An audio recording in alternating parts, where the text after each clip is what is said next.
Then guys, let us discuss the Azure architecture. So this is the Azure architecture, guys. So it is having mainly three components. Okay, the three components. It is very important. That the architecture. It is very important to understand. So this is the architecture. In this architecture, it is having three components. Resource. Okay, three components. Resources, you can say. Then the second component is Azure Resource Resource Manager, Manager.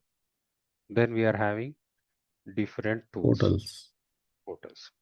So now let us try to understand what is the meaning. Okay, we'll discuss about all the components one by one. It is having some other components also like SDK and authentication, but our primary focus will be on the resources, ARM, and the Azure portal. Okay, the item tools, you can say this is the tool which is used to access the Azure Resource Manager. From the Azure Resource Manager, you can manage the resources.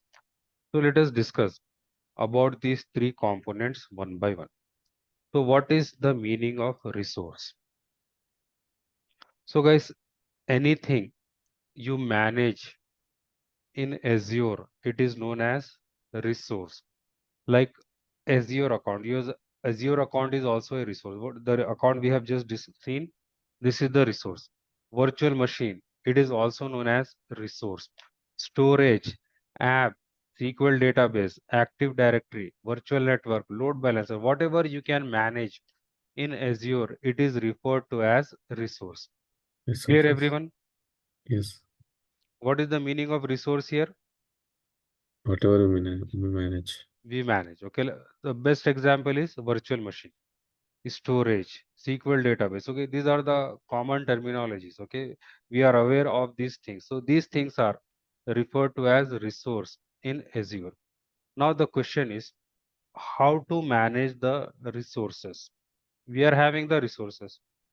How to manage them? We need to use another component called Azure Resource Manager. Okay, as the name suggests, it is the manager. It manages the Azure resources, whatever the resources we have discussed.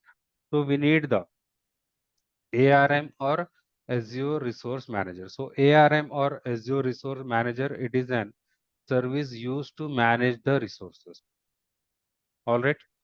Now, guys, we cannot directly. Okay, let us say this is the Azure portal, and using this Azure portal, you are not allowed to access these resources directly. You need to manage all these resources via ARM. Okay, so we are having different tools here to access the ARM. So tools, the interface for interacting with Azure. So these are the tools like Azure portal, Azure PowerShell, Azure CLI, REST client. So these are the different tools. These are the different interfaces to access the ARM. From ARM, you can manage the resources.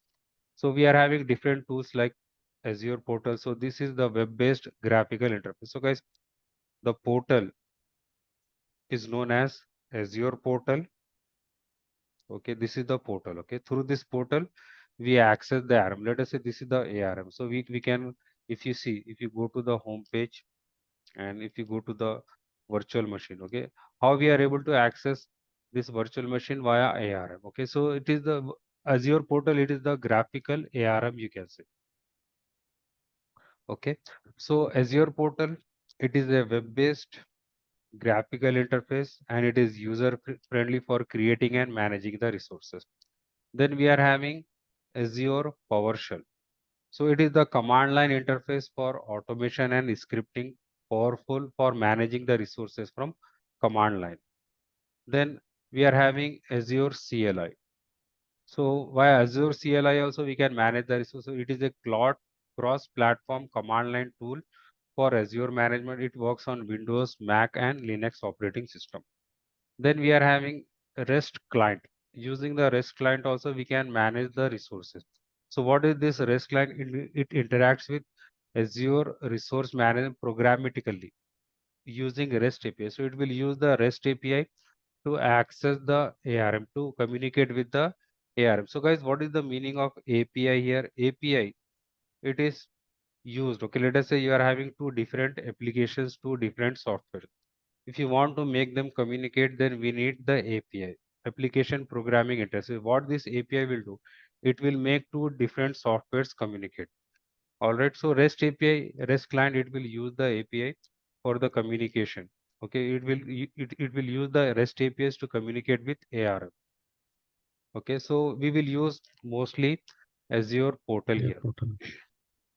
Now, guys, if you see, it is having some other components like SDK and authentication. So SDK for Azure PowerShell, CLI, and REST client. Sorry, for Azure PowerShell and CLI, you need the SDK. SDK stands for Software Development Kit. Okay, it is a code library for languages to interact with ARM. So you need to install the SDK on your computer. Then only you can access the ARM using Azure PowerShell and Azure CLI. Then authentication. What does it mean by authentication? Let us say you are using Azure portal to access the ARM. You need to provide the username and password. So first it will do the authentication, then only you can access the ARM.